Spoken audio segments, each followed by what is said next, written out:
Hello, what's up mga kaalakdan? Ito, bigla ang vlog lang to. Meron kasi tayong nakita na scammer mga kaalakdan na yan. Beware nga pala mga kaalakdan na sa mga panahon ngayon marami talagang scammer na nagkalat na. Yan. Ayan, kanina nag-atid ako nung anak ko tapos biglang may tumawag sa akin na subscribers natin na dapat magbabayad na siya. Mabuti na lang nung magbabayad na siya, nakakipag-video call muna siya. Kaso ayaw naman makipag-video call sa kanya. Kaya ayun, tumawag sa akin.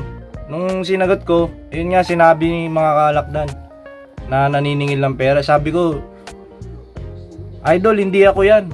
Sabi ko, ako bago ko tumanggap ng payment, magpapa-video call muna ako. Kaya yun nga mga kaalakdan, yan. Ito nga pala yung Facebook page ng scammer. Ayan, nakalagay dito sa screen. Ayan. Inuulit ko po mga kaalakdan. Ayan, inuulit ko po para sa kaligtasan ng bawat isa na bago po kayo magbigay ng payment kay Alakdan Game Yard. Ayan, mag-video call po muna kayo dahil hindi po ako tumatanggap ng pera na kami nagkakaroon ng video call. Tsaka FB po natin is Alakdan Carlos Silva. Ayan, i-check nyo po maigi na kasama ko yung mga pamilya ko doon sa picture. Ganoon rin sa sa tagal na ng Facebook. Matagal na po yung Facebook natin, hindi po bagong gawa lang. Tsaka yung page natin, yung may 250 plus na followers, yung Alakdan Game Yard. Hindi po Facebook yung Alakdan Game Yard natin, page po yun. Kaya sa mga nagtatanong nga pala ng mga sisiw kung may available po tayo, ngayon po hindi pa po ako nagbi-breed. Wala po akong binibreed ngayon para sa batch 7 natin. Kasi may naasikaso pa po akong iba dahil sobrang busy, hindi pa po tayo makapag-breed. Yun sa mga nag-a-avail ng sisiw kasi yun nga yung yung ina-avail ng tao, yung sisiw. May available na daw kaya pinapakitaan pa ng sisiw. Muntik na nga siya magbayad eh. Buti na lang hindi nagbayad tapos binidyo call niya ako yun. Kaya ina-aware ko lang kayo mga kalakda sa mga mapagsamantala. Ayan, shoutout nga pala dyan sa gumagaya sa atin. Yan, maawakan man bro kasi pati roof yard na gaya ko papatusin mo pa. Ang klaseng tao ka bro. Ang sarap-sarap kaya ng patas. Inaalala ko lang din kasi yung sa pasabay ko dyan sa Christmas sale, baka pati yun pasukin na rin ng scammer na gumagaya sa atin. Ayan, kasi medyo malaking pera yun. Kaya yun lang mga kalakdan. Ayan, once na makipag-transaction kayo sa akin, hindi po ako tatanggap ng hindi nyo po ako nabibideo call. Yun po yung unang rules ko.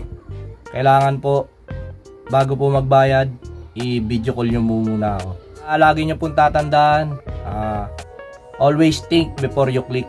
Ayan po yung number 1. Huwag po agad kayo magtitiwala sa tao na nakakausap nyo, lalo na sa online. Kasi marami na po talaga nagkalat na ganyan. Ayan, inaasahan ko naman po din yan. Kaya sakto nakita nyo sa vlog ko, di ba? Sabi ko nga, lagi nyo ako i-video call. Na nga, mga ilang araw lang may nabalitaan na ako na may gumagaya sa atin.